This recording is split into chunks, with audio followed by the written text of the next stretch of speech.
इतिहास की बात होती है तो हमारे एग्जाम की दृष्टि से जो सबसे महत्वपूर्ण इतिहास का पार्ट है वो है आधुनिक इतिहास। आधुनिक इतिहास से बीपीएससी में या किसी भी प्रीलिम्स एग्जाम में 10 प्लस क्वेश्चन आने की संभावनाएं बहुत अधिक रहती है। ये 3 वीडियो मीन्स 3 पार्ट में आएगा। ये इस 3 पार्ट में हम लोग 351 प्लस ऐसे प्रश्न को कलेक्ट किए हैं जो हमारे मॉडर्न हिस्ट्री के दृष्टि से बहुत इंपॉर्टेंट है। इसमें से कुछ प्रश्न है जो कि हम जानते हैं और उसका रिवीजन होगा, और कुछ प्रश्न ऐसे हैं जो हो सकता है आपसे मिस हो गई हो। बहुत सारे स्टैंडर्ड बुक्स में भी इसका चर्चा नहीं है, लेकिन एग्जाम में आने की संभावनाएं हैं। साथ ही साथ कुछ ट्रिक्स भी आपके साथ शेयर करूंगा जिससे ये याद हो जाए। तो ये मॉडर्न हिस्ट्री का जो ये वीडियो है पहला 10 मिनट में मैं आपको 100 प्लस बहुत इंपॉर्टेंट कंटेंट देने जा रहा हूं। तो आइए बिना देरी किए इसको शुरू करते हैं। सबसे पहला है यूरोपियों के भारत आने का क्रम क्या है। तो ये क्रम है पुर्तगाली सबसे पहले आते हैं, फिर डच, अंग्रेज, डेनिश, फ्रांसीसी और फिर स्वीडिश आते हैं। ये कई बार सजाने के लिए दे देता है और हम लोग कंफ्यूज हो जाते हैं। ये ट्रिक याद रखिएगा। पुत्र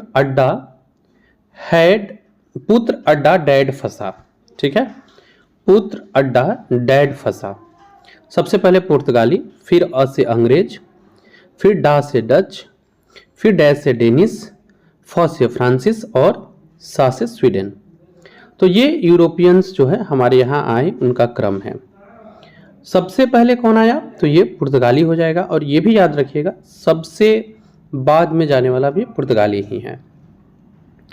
इसमें इस वीडियो में जो प्रश्न का कलेक्शन हम लोगों ने किया है वो आपको प्रीवियस एग्जाम के अलावा कुछ स्टैंडर्ड बुक्स और फिर जो अभी चर्चे में रहा है उनको भी कवर किया गया है। तो कुछ क्वेश्चन आपको बहुत जाना पहचाना लगेगा, जैसे कि ये प्रश्न है, भारत आने वाला पुर्तगाली वास्को डी गामा है सबसे पहला पुर्तगाली। 1498 में पश्चिमी तट कालीकट पे आया। दोबारा फिर से वास्को डी गामा भारत आया है जो 1502 में आया है। पुर्तगालियों ने अपनी पहली व्यापारिक कोठी स्थापित की कोचिन में 1503 ईस्वी में।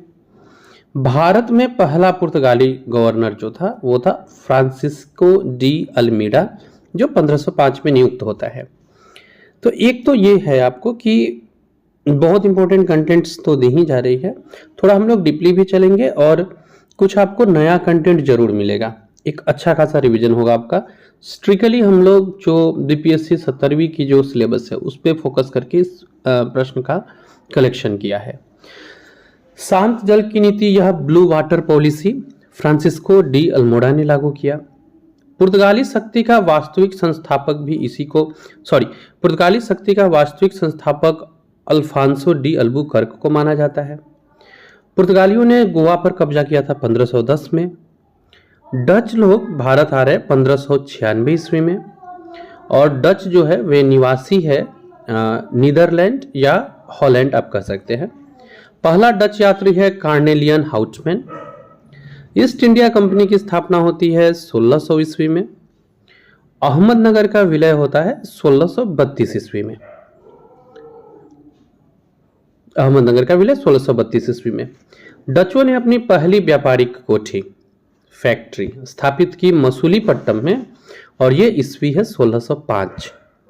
डचों का जो भारत में पतन होता है, मीन्स डच किस समय में पतन होता है, तो ये है डच और अंग्रेजों के बीच जो बेदरा का युद्ध हुआ 1759 में। इसके बाद डचों का पतन हो जाता है भारत में।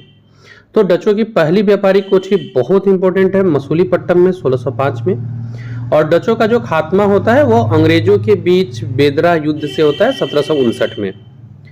अंग्रेजों ने 1613 ईस्वी में अपनी पहली अस्थाई फैक्ट्री सूरत में स्थापित की, जिसके लिए इन्होंने जहांगीर से अनुमति लिया था। ये बहुत कॉमन सा क्वेश्चन है और बहुत बार पूछा हुआ क्वेश्चन भी है। अंग्रेजी या फिर यूरोपीय शासनकाल आप कहें तो इसमें अफीम तथा सोडा उत्पादन के लिए कौन सा जगह प्रसिद्ध था, ये बिहार था, ठीक है। भारत आने वाला पहला जहाज, इसका नाम रेड ड्रैगन है। अब ये इस तरह के फैक्ट्स भी मैं आपके साथ शेयर करते चलूंगा जो जनरली बहुत ज़्यादा मेंशन नहीं होती है किताब में। भारत में फ्रांसीसियों की प्रथम फैक्ट्री स्थापित हुई थी 1668 में सूरत में फ्रैंको कैरो के द्वारा। पहला जो फ्रांसीसी गवर्नर आया यहाँ वो डुप्ले है, बहुत ही योग्य और ब्रिलियंट थे ये। पांडिचेरी की जो स्थापना हुई वो 1674 में फ्रांसिस मार्टिन ने किया था। अंग्रेजों ने 1761 में पांडिचेरी पर अधिकार किया। कलकत्ता नगर की स्थापना की जॉब चार्नक ने, ईस्वी है 1690। कर्नाटक युद्ध जो हुआ था, 3 कर्नाटक युद्ध होता है और ये तीनों युद्ध हुआ था अंग्रेज और फ्रांसीसियों के बीच। तो पहला फ्रांसीसी गवर्नर डुप्ले, कलकत्ता की स्थापना जॉब चार्नक, पांडिचेरी की स्थापना फ्रांसिस मार्टिन, इंपॉर्टेंट हो जाता है। प्रथम कर्नाटक युद्ध जो 1746 से 48 के बीच हुआ, ये समाप्त हुआ था एक्सला सापियल के संधि के साथ। एक्सला सापेल के संधि के साथ पहला युद्ध जो है कर्नाटक युद्ध समाप्त हुआ था। दूसरा कर्नाटक युद्ध पांडिचेरी की संधि से समाप्त हुआ, 1749 से 54 तक चला था ये। और तीसरा कर्नाटक युद्ध 1758 से 63 तक चला, जो पेरिस की संधि के साथ समाप्त हुआ। यानी कर्नाटक युद्ध में 2 संधियां भारत के बाहर हो रही है, एक्सला सापेल और पेरिस। हम्मुराबी शासक था बेबीलोन का। वांडीवास का युद्ध ये फ्रांसीसी और अंग्रेजों के बीच हुआ था और इसी युद्ध में फ्रांसीसियों का यहाँ खात्मा कर दिया था अंग्रेजों ने। वांडीवास के युद्ध में ही फ्रांसीसियों ने अंग्रेजों का खात्मा किया। अंग्रेजों ने फ्रांसीसी से पांडिचेरी कब छीना? तो ये 1761 में छीना था। सिखवाद मतलब जो हमारा सिख धर्म है, इसका प्रवर्तन कब होता है सिख धर्म का? तो इनका प्रवर्तन होता है 1500 ईस्वी में, अर्थात 16वीं सदी में।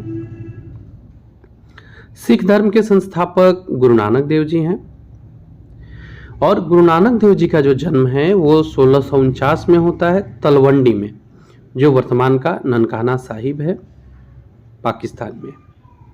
नानक जी के जो पिता हैं इनका नाम है मेहता कालूचंद और नानक जी की जो माता है इनका नाम है तृप्ता देवी। तो ये सिख धर्म के संस्थापक गुरु नानक देव जी से जुड़े कुछ फैक्ट्स थे। संगत जिसको धर्मशाला बोलते हैं और पंगत जिसको लंगर बोलते हैं। तो ये संगत और पंगत को स्थापित करने वाले गुरु नानक देव जी थे। गुरु नानक देव जी की मृत्यु होती है 1539 ईस्वी में करतारपुर में, जो कि वर्तमान में पाकिस्तान में है। गुरु नानक देव जी के उत्तराधिकारी हुए गुरु अंगद, गुरुमुखी लिपि के जनक है ये गुरु अंगद। अकबर ने 500 बीघा जमीन दी थी सिख के चौथे गुरु रामदास को। आदि ग्रंथ की रचना गुरु अर्जुन देव जी ने की। खुद को सच्चा बादशाह कहने वाला श्री गुरु अर्जुन देव जी ही है जो खुद को सच्चा बादशाह कहता है। तो गुरु अर्जुन देव जी ने बादशाह, सच्चा बादशाह की उपाधि आप कह सकते हैं या खुद को सच्चा बादशाह कहलाने वाले हैं। श्री हरमंदिर साहिब स्वर्ण मंदिर अमृतसर को श्री गुरु अर्जुन देव जी ने बनाया। स्वर्ण मंदिर की नींव किसने रखी? बहुत इंटरेस्टिंग क्वेश्चन है। ये होगा साई मियां मीर ने। गुरु अर्जुन देव को मृत्युदंड किसने दिया था? तो ये जहांगीर ने गुरु अर्जुन देव को मृत्युदंड दिया। श्री अकाल तख्त साहिब की स्थापना हरगोविंद साहिब जी ने की। हिंद की चादर किसे कहा जाता है? तो गुरु तेग बहादुर जी को हिंद का चादर कहते हैं। गुरु तेग बहादुर को मृत्युदंड दिया था औरंगजेब ने। खालसा पंथ की स्थापना एवं गुरु प्रथा को समाप्त किया श्री गुरु गोविंद सिंह जी ने। सिखों के अंतिम गुरु रहे गुरु गोविंद सिंह और ये 10वें गुरु भी हैं। तो सिखों के अंतिम गुरु या 10वें गुरु गुरु गोविंद सिंह जी हैं, जिनका जन्म हुआ है 1666 ईस्वी में पटना में। श्री गुरु गोविंद सिंह जी का निधन होता है 1708 ईस्वी में नांदेड़ महाराष्ट्र में। गुरु गोविंद सिंह ने अगला गुरु बताया था गुरु अर्जुन देव स्थापित गुरु ग्रंथ साहिब को। मीन्स गुरु गोविंद सिंह जो है वो अंतिम गुरु थे और इसके बाद गुरु ग्रंथ साहिब उत्तराधिकारी के रूप में आ गए। रंजीत सिंह का जन्म 2 नवंबर 1780 को सुकरचकिया मिस्ल, ये कई बार एग्जाम में पूछा गया है, सुकरचकिया मिस्ल में हुआ था मानसिंह के घर। रंजीत सिंह के उत्तराधिकारी पुत्र खड़क सिंह थे और सिख राज्य के अंतिम राजा दिलीप सिंह थे। अमृतसर संधि हुई थी अंग्रेजों और महाराजा रंजीत सिंह के बीच 25 अप्रैल 1809 को। सिराजुद्दौला जो है वो बंगाल का नवाब है। काल कोठरी यानी ब्लॉक होल की घटना जो घटी थी वो सिराजुद्दौला के समय ही घटी थी। 20 जून 1756 को, जो कि बहुत इंपॉर्टेंट है और कई बार इससे प्रश्न बने हुए हैं। अलीनगर की संधि होती है 1757 ईस्वी में। सिराज दौला और ईस्ट इंडिया कंपनी के बीच जो दस्तक प्रथा चल रहा है, इसको समाप्त करता है मीर कासिम। प्लासी का युद्ध अंग्रेज सेनापति रॉबर्ट क्लाइव और बंगाल के नवाब सिराजुद्दौला के बीच हुआ। इसमें सिराजुद्दौला की हार हुई थी। सिराजुद्दौला के एक सेनापति है जिनके विश्वासघात के कारण इनकी हार हुई, वो मीर जाफर है। प्लासी का मैदान कहाँ स्थित है? प्लासी का युद्ध का मैदान तो ये बंगाल में स्थित है। मीर जाफर बंगाल का नवाब कब बनता है? तो ये 1757 ईस्वी में बनता है। बंगाल की राजधानी को मुर्शिदाबाद से मुंगेर स्थानांतरित किया मीर कासिम ने। बक्सर का युद्ध अंग्रेज और मीर कासिम, शुजाउद्दौला, शाह आलम द्वितीय, ये तीन त्रिगुट थे। मीर कासिम, शुजाउद्दौला, शाह आलम द्वितीय, इनके बीच हुआ था, जिसमें अंग्रेज जीते। बक्सर के युद्ध के समय बंगाल का नवाब मीर जाफर है और बक्सर के युद्ध में अंग्रेजों का सेनापति मेजर हेक्टर मुनरो है। इलाहाबाद की संधि, इलाहाबाद की जो पहली संधि है 12 अगस्त 1765 को शाह आलम द्वितीय और लॉर्ड क्लाइव के बीच हुआ। इसी संधि के तहत इनको दीवानी मिली थी, ईस्ट इंडिया कंपनी को, बंगाल, बिहार और उड़ीसा की दीवानी। इलाहाबाद की दूसरी संधि जो होती है वो लॉर्ड क्लाइव और शुजाउद्दौला के बीच होता है। भारत में अंग्रेजी राज्य का संस्थापक लॉर्ड क्लाइव को माना गया है। बंगाल में द्वैध शासन की शुरुआत 1765 ईस्वी में लॉर्ड क्लाइव द्वारा किया जाता है और ये 1765 से 72 तक है। 72 में वारेन हेस्टिंग्स ने बंगाल में जो द्वैध शासन व्यवस्था थी इसको समाप्त किया था। पिंडारियों का दमन लॉर्ड हेस्टिंग्स ने किया। पहली मदरसा की स्थापना वारेन हेस्टिंग्स के कार्यकाल में 1781 में होती है, कलकत्ता में। भारतीय सिविल सेवा का जनक कॉर्नवालिस को कहा जाता है। कॉर्नवालिस की जो मृत्यु होती है वो होती है गाजीपुर, उत्तर प्रदेश, यहीं पे एक कब्र है इसका, कॉर्नवालिस का। भारत में स्थानीय स्वायत्त शासन का जनक लॉर्ड रिपन है और ये 1883 में इन्होंने रेजिग्नेशन दे दिया था इल्पर्ट विधेयक वाले मामले पे। फूट डालो राज करो की नीति लॉर्ड कर्जन की रही।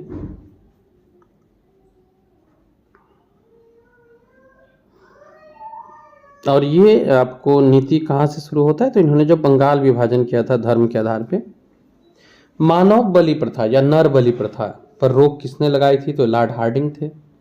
भारत का पहला गवर्नर जनरल विलियम बेंटिंक है।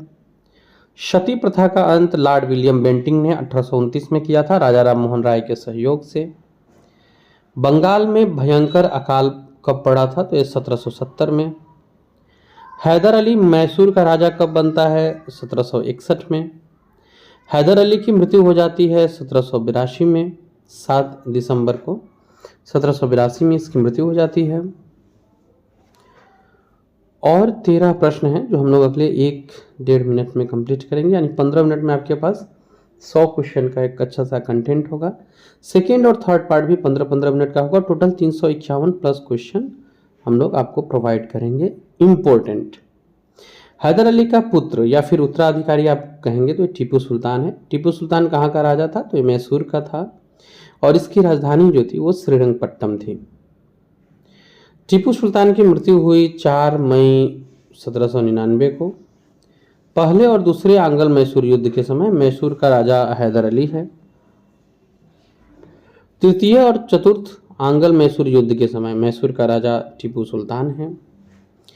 श्रीरंगपट्टनम में स्वतंत्रता का वृक्ष लगवाने वाला टीपू सुल्तान है, जिन्हें शेरे मैसूर के नाम से भी जाना जाता है। रैयतवाड़ी व्यवस्था जो किसानों के साथ हुआ, इसको सबसे पहले लागू किया था 1792 में कर्नल रीड और थॉमस मुनरो ने तमिलनाडु में। मद्रास एवं बंबई प्रेसिडेंसी में रैयतवाड़ी व्यवस्था लागू करने वाला टॉमस मुनरो है और इसने 1820 में इसे लागू किया। अस्थाई या इस्तमरारी बंदोबस्त लॉर्ड कॉर्नवालिस ने जमींदारों के साथ किया था 1793 में और ये मुख्य रूप से बिहार, बंगाल और उड़ीसा में प्रारंभ हुआ था। सूर्यास्त कानून का संबंध है स्थायी बंदोबस्त से। महलवाड़ी व्यवस्था की शुरुआत 1819 में हॉल्ट मैकेंजी और मार्टिन बर्ड द्वारा। सहायक संधि की पद्धति शुरू की लॉर्ड वेलेज़ली ने। हालांकि इसका जनक डुप्ले है, भारत में से शुरू किया था लॉर्ड वेलेज़ली ने। सहायक संधि को स्वीकार करने वाला पहला शासक हैदराबाद का निजाम है। सहायक संधि करने वाला पहला राज्य हैदराबाद ही है, दूसरा राज्य मैसूर था। अवध ने सहायक संधि को स्वीकारा 1801 में। अवध के अंतिम नवाब वाजिद अली शाह है और लखनऊ से पहले अवध की राजधानी फैजाबाद है। तो ये हमारे फर्स्ट वीडियो में पहले 15 मिनट में आपको 100+ कंटेंट मिले हैं। नेक्स्ट वीडियो जो आएगा ये 2 और पार्ट में आएगा और ये तीनों पार्ट मिलके हमारे पास 351 इम्पोर्टेंट कंटेंट्स हमारे पास होंगे। फिलहाल इस वीडियो में इतना ही, मिलते हैं अगले वीडियो में। वीडियो अच्छा लगा हो लाइक कीजिएगा और अगर चैनल पे पहली बार है, स्टेट PCS UPSC इस तरह का प्रिपरेशन कर रहे हैं, चैनल को सब्सक्राइब जरूर कर लीजिएगा।